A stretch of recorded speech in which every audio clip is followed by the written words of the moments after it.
Hello guys, welcome back to another new video. So আজকে আমি সন্ধ্যাবেলা নাস্তা করতে আসছি, আর হঠাৎ নাস্তা হলো, কিন্তু নাস্তা করার নসিব আসলো না, হয়ে গেছে। তো নুডলস আনলাম, তা দেখলাম। আর এখন আমি রান্নাটা দেখাবো, আর যদি পারি তো টেস্ট করে দেখাবো। আর ভিডিও লাইক করো, সাবস্ক্রাইব করো। তো ফাইনালি ডিম নুডলস এটি সব কিনা লাগছে, এই যে সব কিছু আছে ডিম নুডলস। আর এখন উপরে যা পারলে রান্না ট্রাই করবো। তো দেখা হচ্ছে উপরে যাওয়ার পর।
তো গাইস, প্রায় নুডলস রান্না শেষ হয়েছে, একটু পরে খাওয়ার পরে দেখা হবে।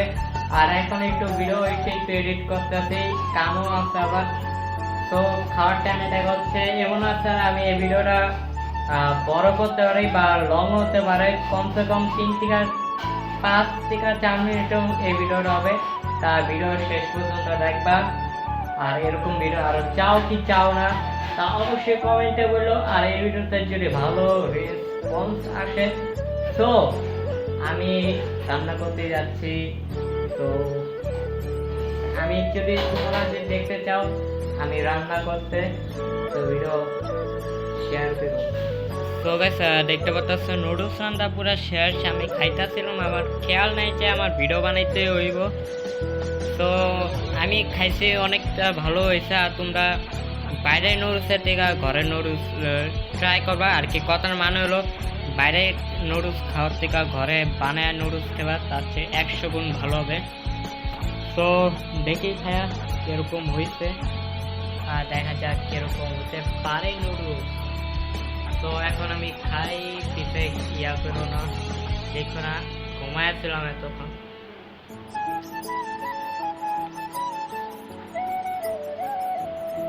আমি কয়বার কমো নুডলস করে 100 গুণ ভালো হয়েছে, কিন্তু আমার তো মজা লাগতেছে। আর বাইরের নুডলস কম খাবা, আর বাইরের নুডলস অতটা ভালো হয় না, আর বেশি গেলে পেট নষ্ট হবে, যেমনকি আমার হয়েছে। তো ঘরে বেশি অল্প টাকা লাগে নুডলস করতে, তা অবশ্যই করবা। আর বলে দিবা আজকে ভিডিওটা কেরম লেগেছে। ভিডিও ভালো লাগলে অবশ্যই লাইক করবা, চ্যানেলে নতুন থাকলে সাবস্ক্রাইব করবা। দেখা হবে পরবর্তী ভিডিওতে। Good bye.